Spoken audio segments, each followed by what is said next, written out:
as a Brit, when you're looking at American culture, particularly when you're young, it just seems so optimistic. It's got this can do attitude. And that's the impression that we got from watching all of your romantic comedies when, we were like 8 or 9 years old.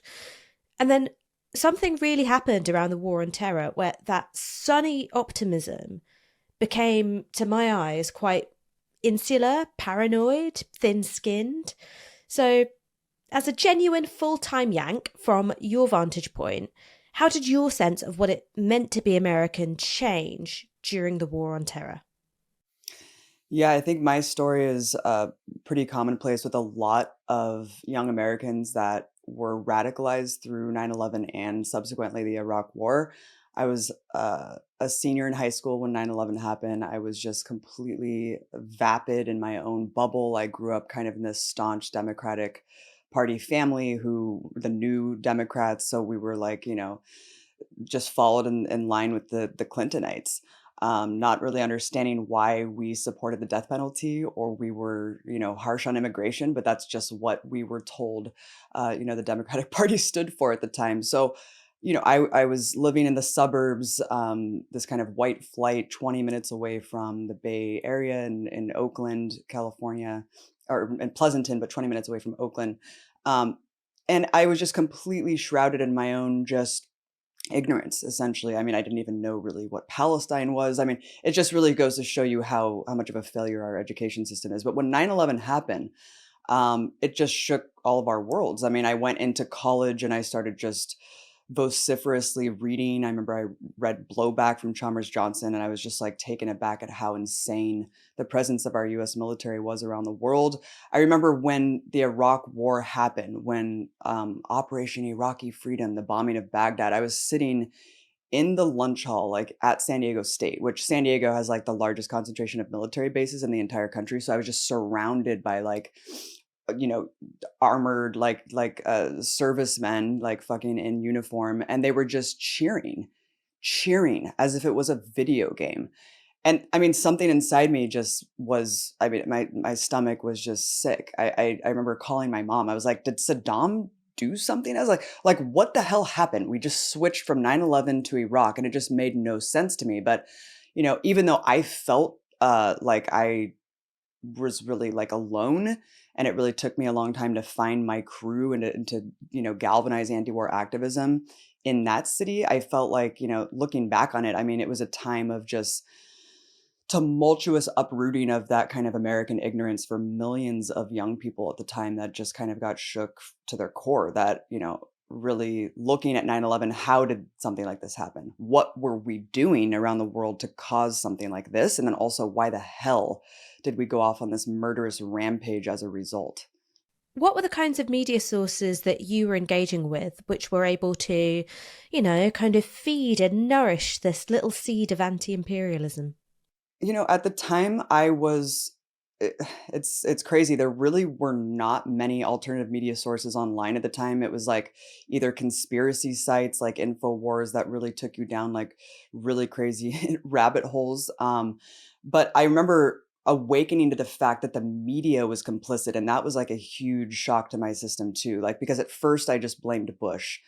Bush is evil incarnate. We need to do everything that we can to stop the Republicans. And then it pivoted over to the Democrats when I was like, wait, why is Nancy Pelosi saying impeachment's off the table? Why are the Democrats doing this? This makes no sense. And then I kind of had this realization that wait, the media is actually serving as, it's serving the ruling class. It's putting out this propaganda to prop up these myths and to push this foreign policy. And it's complicit. And so I just kind of paved my own way to create my own media agency, which was Media Roots, 25 years ago, because I was like, there's no way that I could actually do anti-war activism without having a platform to push these ideas through. Because I'm not just going to stand out on the street corner handing out flyers. I need to create something that's counter to this corporate media hegemony. So it kind of like all snowballed into realizing the entire system props up itself, and everyone is a player in the game. And that's what led my advocacy through citizen journalism and being an advocacy journalist, wearing my bias on my sleeve and pushing for the issues that I care about, which is, anti-imperialism and US foreign policy. But at the time there was really not much out there, Ash. I mean, it was really just books and literature that I dove into when I was in college. I mean, you mentioned that your parents were sort of New Democrats, Clintonite, the social problems are very bad, but the causes are very good.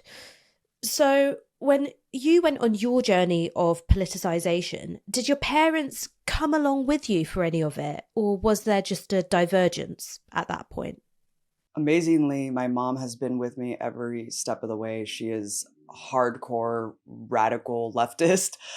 She says all the time, she's just like, if you're not right on Palestine, I don't want to hear what you have to say. She's hardcore. She's wearing her keffiyeh every day, free Gaza sweatshirt. I mean, she's balls to the wall now. But yeah, she came on the journey with me. I would say my brother as well.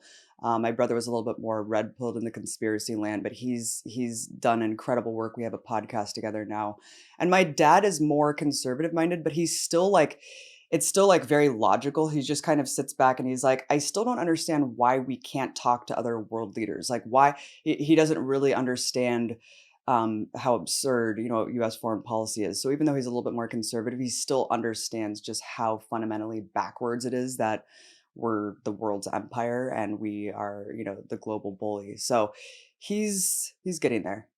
I mean, it sounds like your mum should meet my mum because they'd get on like a house on fire. You mentioned the dearth of good media when you were becoming politicized, and your brother perhaps got a little bit more red pilled. So, what's the difference, and how can you tell the difference between high quality information that exposes conspiracies and lower quality information which ends up promoting conspiracies? I mean, that's a good question because with the algorithmically driven like 24-hour news cycle, you have so many content creators feeding off of that content and media generation that just it's so superficialized, and it just actually takes the most low grade conspiracies and they peddle them without any thinking at all and how it actually is impacting large swaths of people. And I would say that that's a huge problem because it's just completely entertainment driven. And so we've turned what was a big problem when you look at like InfoWars and how, you know, critical thinking and deep state critiques of power that were historically like left wing critiques of things like, an apparatus like the deep state or a government that, is in power no matter what political party switches out. But then it's turned into like a partisan prism. But now it's so hard to tell, Ash, and it's so low grade and so awful because it's just taken over everything. And now you have any sort of critiques of those ideas, and it's now just pivoted over to republicanism, which is just so bizarre to me. It's like you can't question state narratives or US foreign policy without being called like a Trumpite or a conspiracy theorist. And it's just another pejorative, I think, that tamps down on critical thinking. But I just tell people like you have to have a critical mind. I mean, we have to be media literate. We have to understand who's putting out the stories and what mechanisms are behind the institutions that are putting out the stories. And that's speaking with corporate media and the six corporations that control them, or just people who are content creators on TikTok and Instagram that are just trying to get clicks and just want to put out whatever the hell they want to based on nothing. Just, I mean, and so we have to really be critically minded and take a step back and look at where are we actually getting this information from and who's generating it and for what purpose. Just to play devil's advocate for a minute, I mean, not that the devil necessarily needs an advocate, but he's going to get one anyway.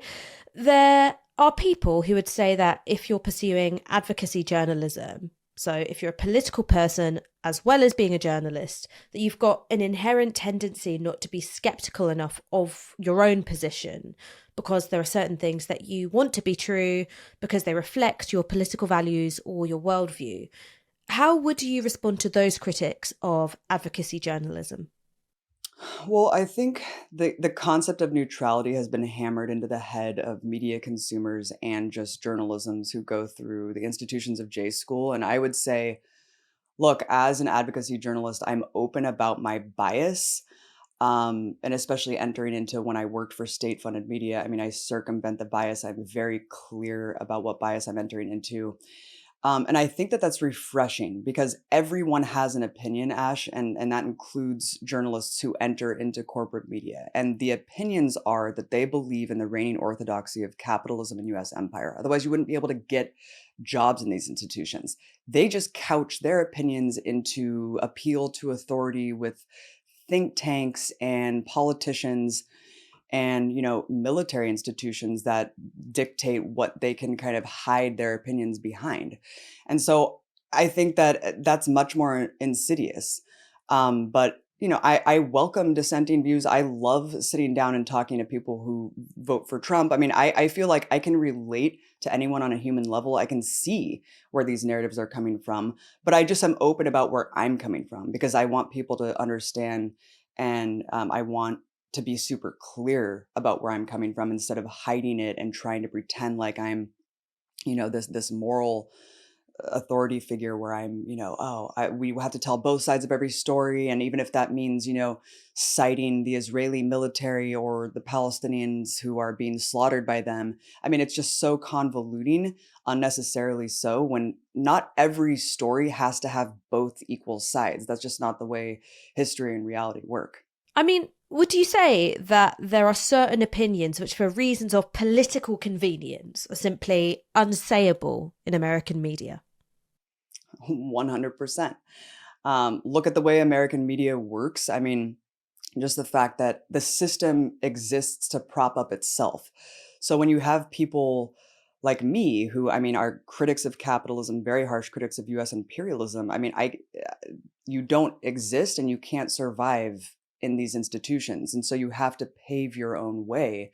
And the system exists to just tamp down and suppress voices like mine. So you have several ways to just discredit and character assassinate people like me. I mean, you have Wikipedia, which exists to just reference corporate media attacks. And corporate media has attacked me quite a bit, saying I'm a Russian agent, I'm a conspiracy theorist, and I'm an anti Semite, of course, because of my viewpoints that run counter to what corporate media exists to do.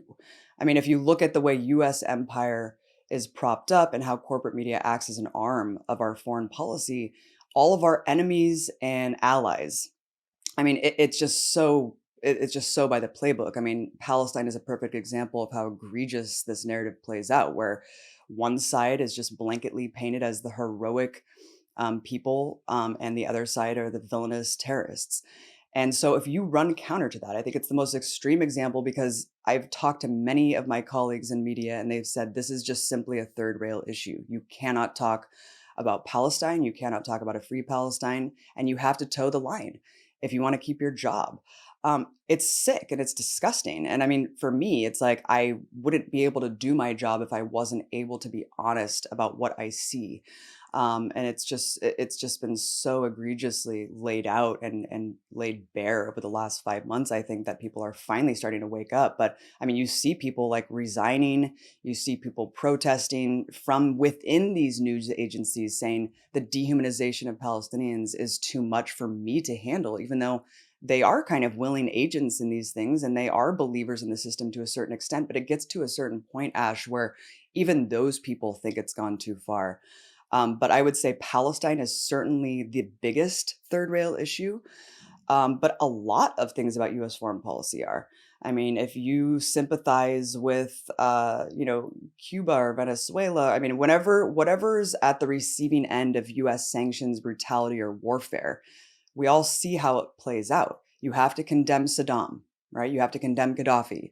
You have to condemn Hamas if you want to say anything about the rights of the people that are living under the boot of US empire and being subjugated by our policies.